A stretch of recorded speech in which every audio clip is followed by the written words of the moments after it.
AdLib is the DSP-agnostic buying platform to scale your programmatic campaigns smarter, faster, and more profitably. AdLib helps independent agencies and marketers deliver premium programmatic performance without the complexity, cost, or overhead of traditional DSPs. Their platform provides the tools, data, and automation to run enterprise-quality campaigns, from CTV and audio to geofencing and YouTube, all under one roof with zero trafficking headaches. Plus, they're not just a platform, they're your growth partner. The AdLib team helps you win new business, expand budgets, and deliver measurable ROI that keeps clients coming back. It's time to unlock programmatic. Join leading marketers worldwide who are using AdLib to deliver more campaigns with better results. Check out getadlib.com. Welcome to Open Market, a podcast about building companies in the advertising industry. I'm Zappa, and joined by Eric, Franchi, and Magnite's Jonathan Moffie. What the hell is your title nowadays? Head of Agentic, or whatever that means. Great to see you guys. I saw Eric in Cannes and excited to catch up. You know you've gone fully corporate when you have a title that doesn't quite make sense. You got to have something that doesn't make sense. My goodness, what has changed since the last time you were on? You got a story about you went all in and cashed in every airline mile to get to Cannes. This year, you were there with Magnite, taking meetings on the Magnite yacht, co-hosting a beautiful dinner that I was fortunate enough to get the invite to, where we hung out for a little bit. My goodness, how things have changed. Yeah, the rest invest has been nice. Just chilling. Haven't been up to too much. No. We're actually going like crazy. I feel founder mode all over again with our agentic strategy. It's been really exciting and cool to be a part of the Magnite yacht. I will say the sales team is super efficient. 15 meetings a day. No one's going to feel bad for me, but I missed streamer hat, going from beach to boat, storming the yachts. And now I just kind of sit there and they just feed me agentic meetings all day. But again, we had AC. So we were literally closing deals just by saying you can stay in the AC a little longer if you sign the dotted line. So it was very useful. It honestly makes so much sense because if you've ever been to Cannes, you know that you do spend half of your time usually just walking in between activations. And so just being I plant my ass down and then I take 15 meetings from this one spot in air conditioning, in incredible time savings. You get to double your meeting count. Yeah, it was great. I missed the random run-ins. We did a few of those, but no, I can't complain. So when did Magnite acquire Streamer? Do you remember the day? What date it was? It was in September. I don't remember the exact date. Outside of the Cannes experience, what has changed for you since that time? So we hit the ground running. We had a few deals. We just literally had to keep business as usual to launch in Q4. So TF1, the largest French broadcaster, ITV in the UK, and Volt, they're this DoorDash subsidiary. So we had a lot going on right when we joined, and we had to work with the comms team on the joint press releases for those. So we were super busy on that. And then the biggest initial synergy with Magnite, it's actually really cool and ramping in 2026, is we expanded the streamer creative gen capabilities to generate home screen and pause ads. And home screen has really taken off in 2026 across LG, Vizio, Samsung, etc. The biggest problem with scaling home screen is they all have different formats. So streamer actually can generate the formats for all of them with their different specs. And then we can scale across the OEMs. And then Magnite has the programmatic pipes to actually buy all the different OEMs. So that's actually been a major use case. And it's helped us work with larger holdcos and brands that we were not working with as streamer. So very cool initial synergy. Yeah, I love that. I mean, I'm sure Magnite does not break this type of stuff out, but I would imagine that's the type of product that just flies off the shelves. Oh, the scale has been really amazing. So much so that LG actually private labeled their own version of Streamer, announced at NewFronts just so their team internationally could generate more of these home screen ad formats. So it's really scaling nicely. What part of the business are you most excited about? And tell us more about these agentic products of which you are the head. So once we got past that initial synergy, we've actually taken Streamer's kind of core code base, and now it's the agentic infrastructure that sits on top of Magnite's APIs and infrastructure. So all the agents we've announced launching kind of are built from the streamer tech and kind of way of doing things, just moving really fast, building AI first. And now we have a seller agent we launched in Q4. We announced our own buyer agent at Possible that we're also private labeling to agencies and advertisers. And then we have Streamer as like a built-in creative agent. So we have like the full end-to-end stack. And honestly, it's been the fastest growing pipeline in the history of Magnite. Arguably, we have this great pipeline where we're getting real campaigns launched, and you never really know what you have until you launch real campaigns. So it's been really exciting getting these off the ground the last few months. As you look at the agentic space, like what gives Magnite the right to win? Like what are your unique advantages? Yeah, I would say one of the most compelling things at, I think it was Possible, there was an ad exchanger article with Omnicom. They talked about cutting out middlemen, and they were mainly referring to DSPs and SSPs. However, we sit in this unique position with the ad server and SpringServe as the ad server where we're not seen as just another middleman. We have the largest supply in CTV and overall. And then we have that ad server where we either are the direct ad server or we mediate with other publisher ad servers, and we can actually own the end-to-end transaction from a buyer agent negotiating with the seller agent and actually activating. Yeah, that resonates. Ari on our other pod mentioned this a week or so back. It seems that the agentic transaction wave is uniquely suited to those on the sell side. And I think this is good validation of that. Why do so many people think and talk as if agentic transactions are this thing that's going to happen in the future and nothing's happening now? And then, our conversation at Cannes, which you basically just kind of walk through again, talking about like the scale of, transactions is happening right now and it's a real thing. Why do you think there's this dichotomy in the space between those that are doing it and those that don't believe it's happening? Why is that? Yeah, I think there are just some people that haven't figured it out or aren't actually launching real campaigns, but we are live. It's not the Magnite scale, but we're ramping up pretty significantly. And the real major use case to start are CTV direct IOs, where you really can bypass the DSP, go direct to publisher and handle that negotiation. It's normally extremely manual, taking weeks of emailing back and forth, negotiating the rates. And by having both the buy side and the sell side, we can actually make it easy to do that negotiation agentically and then launch campaigns. So that's been the main use case, direct IOs, but also we can just make programmatic more efficient with agents as well. So then who is on the other side? Like if you're doing CTV direct IOs, that makes a lot of sense to me. And everyone knows, as you said, Magnite is sort of closer to the supply. On the buy side though, like are you working directly with brands then who are interfacing with your platform, or how's it working? No, we are working with our agency partners, and a critical piece, we announced Magnite orchestration at Possible. So while we have our own buyer agent and we even private label our buyer agent, we also connect in third-party buyer agents into Magnite orchestration to connect to our seller agent that packages up all of our publishers' supply and makes it discoverable to buyer agents. So we do have both people using our Magnite buyer agent, folks private labeling our agent, and then plugging in their own third-party buyer agent to transact campaigns. And it's mainly been your larger holdcos and agencies that we're working with on the buy side. And then it's been a huge effort coming out of Possible to onboard the publishers to our seller agent. We want to have, obviously, as the largest SSP, the best-in-class seller agent. So really interesting learning out of Possible. It's a really fun anecdote. We're meeting with all our great publisher partners that Magnite has.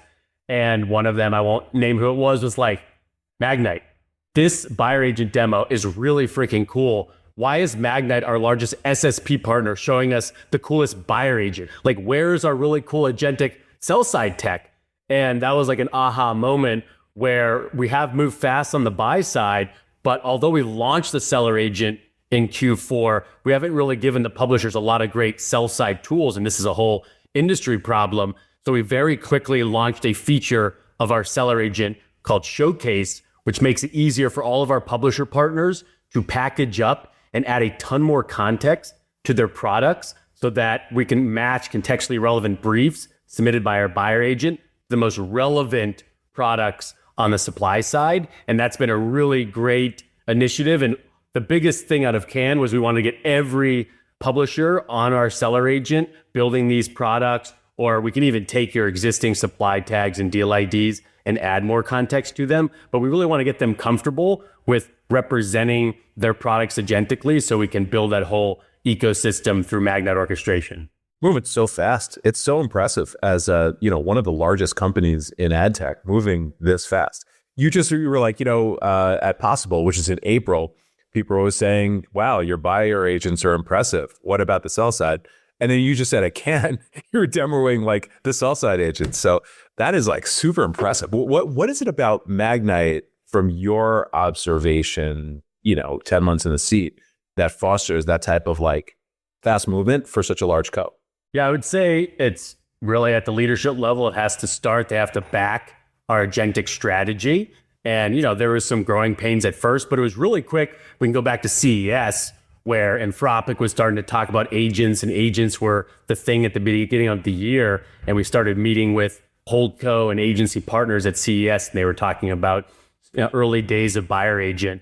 And it was an aha moment for me to say, let's private label one so we can get tests going quicker with agencies. And then we basically just cooked it up. And once you have a great kind of product that demos really well, and then start working through use cases, and then you actually get live, leadership was like, this is amazing. So, putting wins on the board really allows you to move faster.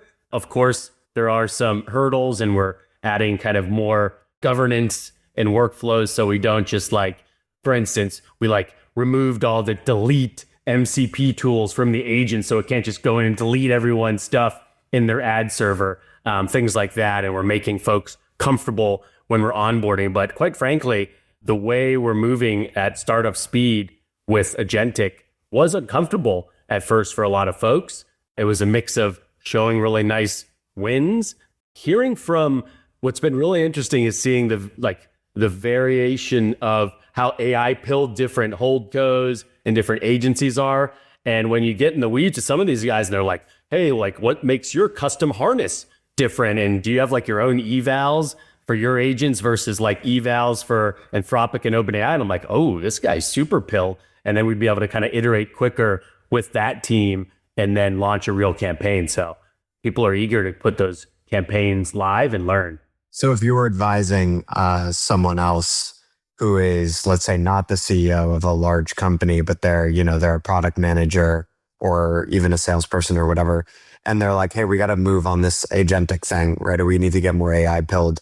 One thing you said that's concrete that they could take away is show quick wins, right? Find ways to prove to the leadership team that this is working. It's something they can get behind. Do you have any other advice for those people on how to make change in already established organizations?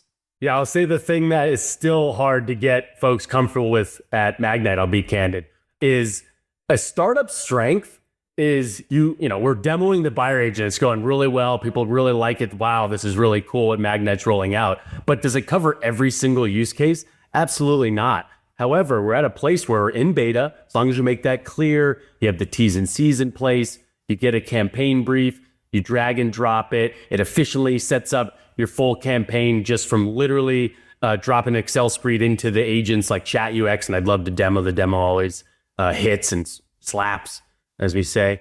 But, is it going to do everything that you need it to do? Absolutely not. But if you iterate quickly based on the feedback from the customer using the agent, they're like, hey, I really needed to be able to set frequency capping across publishers, which is a unique thing you could do with agents.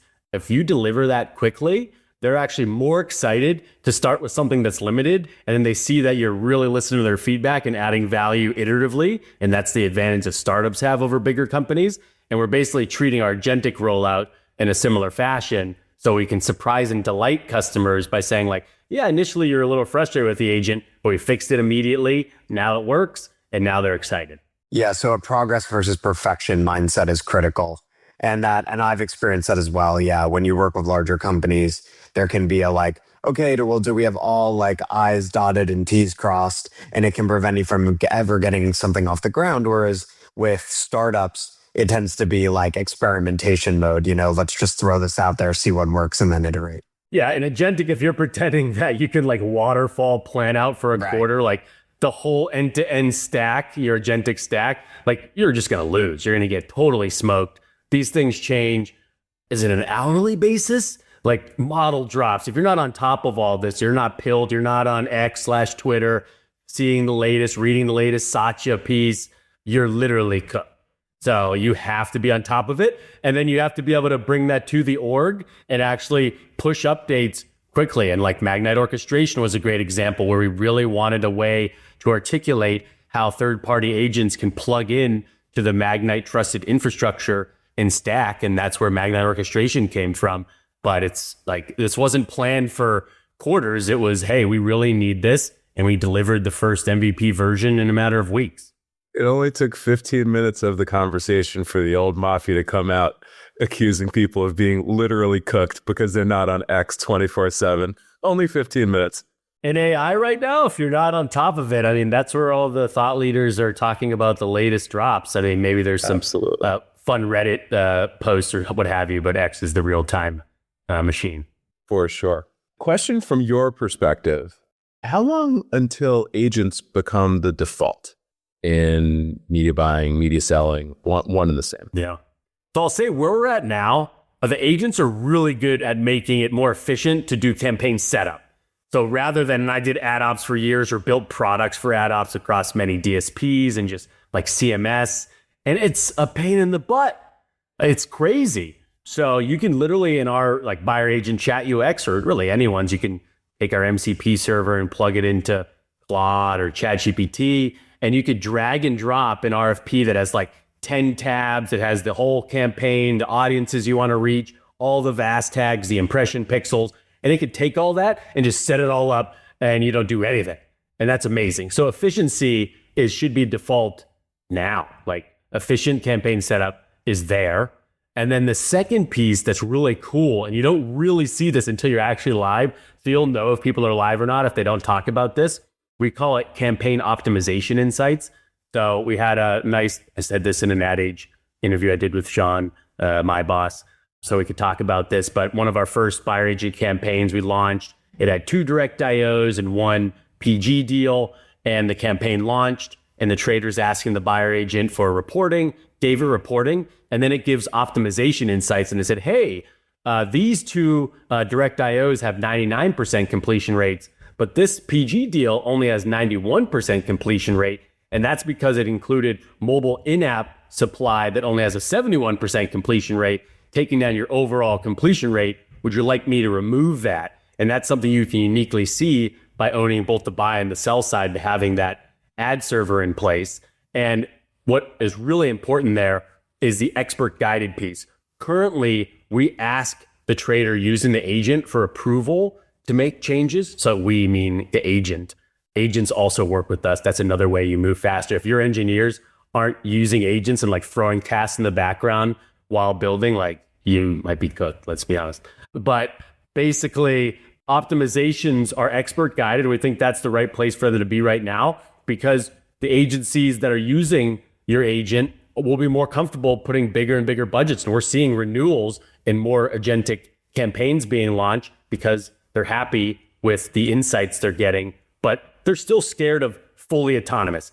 Pre-Magnite acquisition, I said this in a meeting, I would have been like, yeah, dude, fully end-to-end autonomous agents. You don't have to do anything. Streamers got you. And like, of course, that's how you sell as a startup. But the reality is, yeah, maybe like Meta is doing that with like Advantage Plus on the edges for smaller SMB budgets. But these multi-million-dollar large budgets coming from brands and holdcos, you really do want an expert at the helm of the agent approving. So we're doing things now like, how can we surface those optimization insights in Slack in your email? And now I'm giving up like product features. I guess they're not like super, like you're not going to think of these, but we want to meet breaking news. We want to meet the trader where they are, getting insights from the agent, and then you just approve quickly. Yeah, that sounds great. Change the frequency capping so we spend in full, et cetera, et cetera. So it sounds to me, Moffie, like what you're saying about the default is agents will become the default fairly soon for certain aspects of the media buying process, but not end to end. Correct. And I think the one caveat is in just the two different use cases. Direct IOs, I think like direct IOs could be totally taken over by like an agent end-to-end flow because it just makes it so much more efficient than the manual process. And then programmatic, it does make it more efficient to set up and optimize programmatic campaigns, but we're not looking to replace like RTB right now. In the future, would AI make all of that more efficient, more effective? Potentially, but that's not what we're seeing today. Right. So as it relates to RTB, your perspective is that agentic advertising and RTB are currently complementary, but that in the long term, you could see one, like agents potentially disrupting RTB. It's possible. I think what you're going to see is the direct IO flow as we make that more efficient and faster in the negotiation, and you can add way more context where a buyer agent is discovering relevant products from a seller agent. And then you can do that from a one-to-one negotiation to one-to-many negotiations. Then you're starting to like get into the RTB realm. And if you could make that more efficient at scale with drastically more context than you have today with like, I have supply deal ID _1234, and you're like, what the hell is that? Versus all the rich context you can add with an agentic product to match the exact right supply to a buyer agent RFP, then yeah, there is a world where if you can do it at scale, you will. I had a client, Fattail, an order management system. They were bought by Chartbeat like a year ago.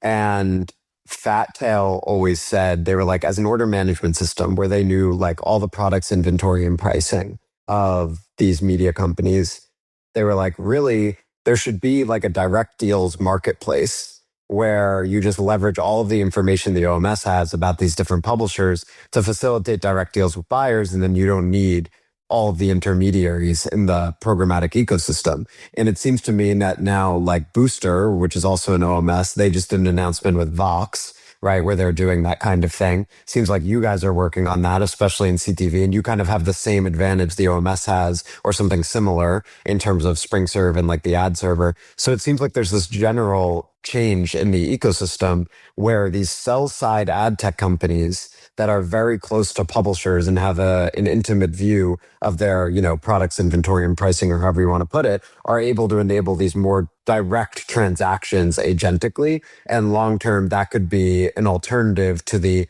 very intermediary dense programmatic ecosystem we've been critiquing for the last, 10 years. Yeah, that's correct. That's what we're seeing. The most interesting use cases have been these agentic direct IOs, for sure. What are you doing? What is Magnite doing from like a marketing standpoint to advance the cause of agents generally, and then obviously your solutions specifically? Yeah, this is such an interesting thing. And it's honestly been an eye-opening learning experience for me because, Streamer, our way of even getting acquired was like weekly feature drops of exact product demos showing, don't tell, the latest updates, seeing who's liking and commenting on LinkedIn and then sliding into the DMs. We have leads now. Magnite, the most impressive thing about Magnite, I will say, is the very impressive scaled sales apparatus. And like on the buyer agent side, every holdco and agency, et cetera, we've wanted to talk to, they just have all these relationships to set up the meeting. So rather than being super loud about that, let's just talk direct. Let's use our Build With Us moniker, which is really actually real and agentic. We're building like really interesting, complex things with agencies and with our partners. And then we can actually just get tests live rather than having to market to them. We have these direct relationships. Now we still want to do more of the product demo stuff. We're building more like educational videos, especially to like show the publishers and the sell side that we have this showcase product where they can build all their products and make them available agentically. So you're going to see more there. And I still really want to do more there because the feedback we get is, wow, this demo is so amazing. And I'm like, let's scale this externally and not just have this in meeting feedback, but we're getting there. And then the other critical piece, and the reason, again, maybe not to do that. And I'm like, it was the battle for me at first. I'm like, no, you guys are wrong. You're just wrong. Look, Anthropic drops cool product demo videos, OpenAI. This is how AI companies do this. But the reality is we have like, I'll call it like a Navy SEAL agentic sales team, you really need your sales folks to be super AI pilled and knowledgeable about the agents you're building. And it's really hard. It's changing so often. So I'm basically in like every single meeting, every meeting possible, because sometimes you'll have like a team that doesn't, know too much, and it's a learning meeting, and you're just say, what is agentic? And you show them where we sit in the stack. And then sometimes you'll get on, there's like this AI pilled psycho at a holdco you never would have expected. And they're asking you about your evals and your harness. And if I've had people slacking like, Moffie, you got to get on this call. This guy's asking me the craziest questions. And then we get on, then we start nerding out on this stuff, and we get a campaign. So it really comes, you don't want to and that's not the fault of the team. It's it's changing so quickly.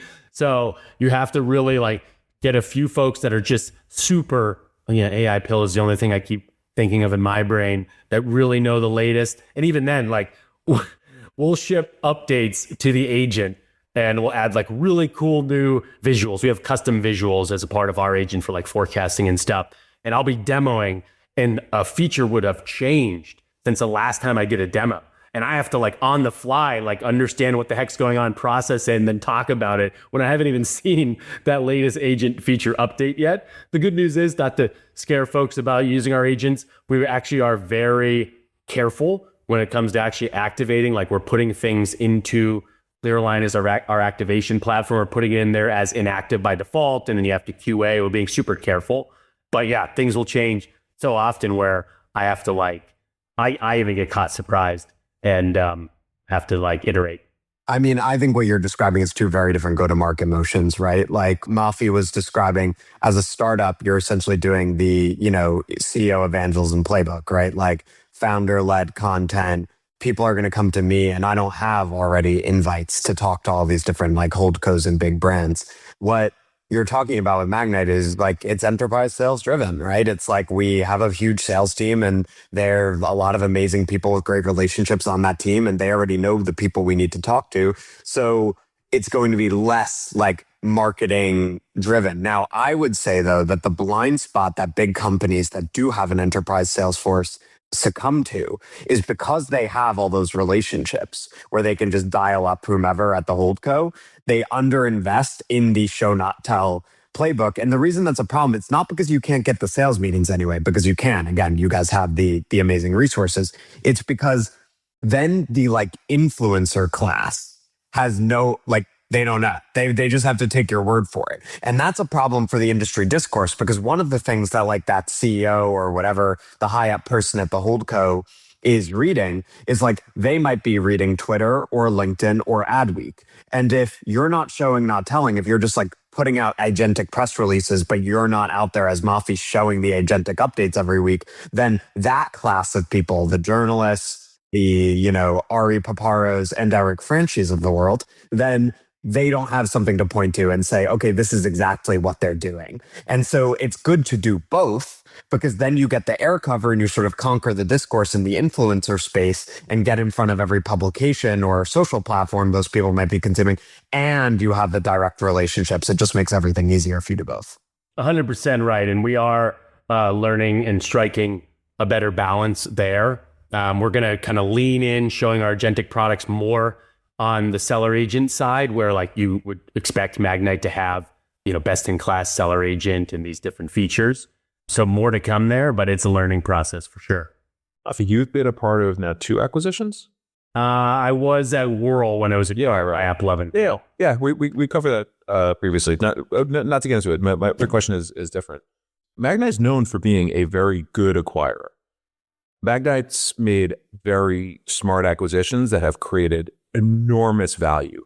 SpringServe obviously being, the example that comes to mind. It sounds like they're repeating the playbook with Streamer to an extent. All of a sudden, Magnite is leading in agentic, and we obviously you're at the forefront. Having been part of another acquisition in the past, you've got a rep, in the tank here. What is it about Magnite that seems to make them good, if not great, at paying off on acquisitions?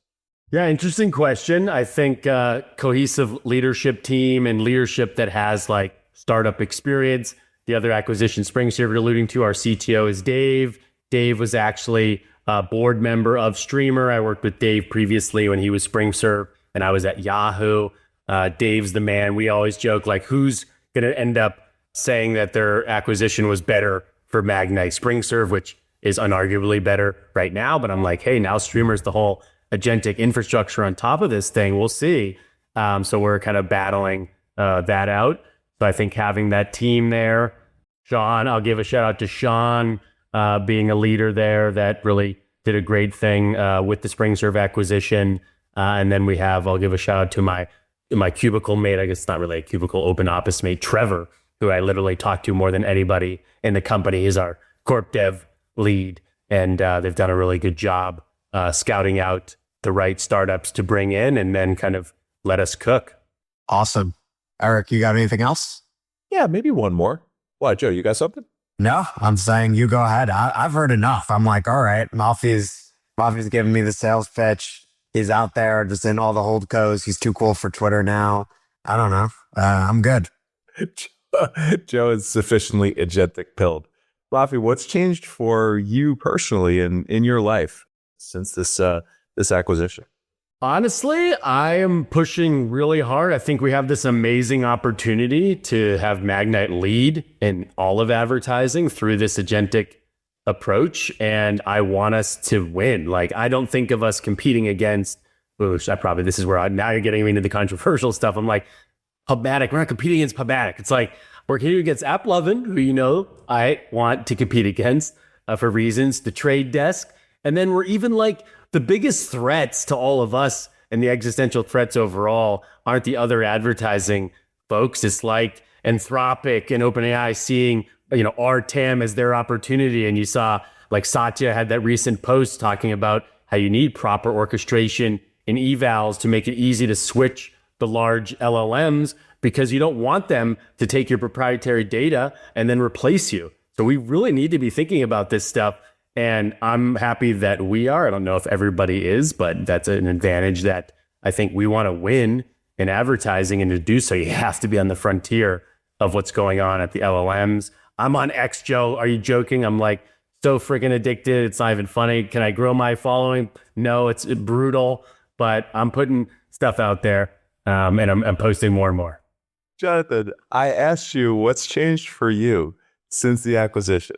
And your response was everything about the business, everything about like competition, everything about like... That's because nothing's changed for him. What do you think? Let me say something. So like health insurance or a car or a better surfboard, like... Yeah, I'll say something super People clear. dream of startup success. We want to personalize it a little bit. No, this is just the beginning. Like, this opportunity, this is the AI gold rush. It's the biggest opportunity of wealth creation in the history of mankind. And I think we have an amazing opportunity at Magnite. I think about it all the time, like, should I be at Magnite or should I be starting another like right now? Because this agentic opportunity is so great. Magnite has allowed us to cook and really push this agentic strategy forward. So I really do believe this opportunity to really build out Magnite is the best place for us to be right now. But I'm like, this next 3 to 5 years, like, this is it. And yes, do I surf? 100%. I got a Bronco. I got like a baby blue Bronco. That was my thing I can throw my surfboards in. But no, I'm cooking on X, cooking at Magnite, and surfing when I can. We would not have it any other way, man. You are one in a million. All right, Joe, I asked my question. Yeah, well, I'll just close on this note. I think I'm inspired by your pitch. I think that if I were, on the Magnite marketing team, like as a marketer, that's what I would want to hear is just that, indeed, like, SSPs versus SSPs, like that's small ball, like the opportunity, like AI is a generational technology and the opportunity that comes with it is to really upset the apple cart and like be the leading company in open internet advertising or even transform internet advertising into a much more valuable ecosystem by making the ads, actually work and stuff. And so that's inspiring to me. And I think you're illustrating sort of what you would want to see from now a public company executive, head of Agentic Products. And so we salute you and thanks for sharing the vision. Love it. Thanks for having me. Great time. Jonathan, how can people get in touch with you or see these tweets that you keep talking about? On X, it's Jonathan Moffie, the handle. LinkedIn is kind of where I have the biggest following, so I'll at least shout that out, that I have something reasonable there. That's, again, Jonathan Moffie. And I'll be posting more. We gotta put the word out. Awesome. This has been a great episode. Thank you, Jonathan. Thank you, Joe. And we will see you next week, everybody. Bye-bye.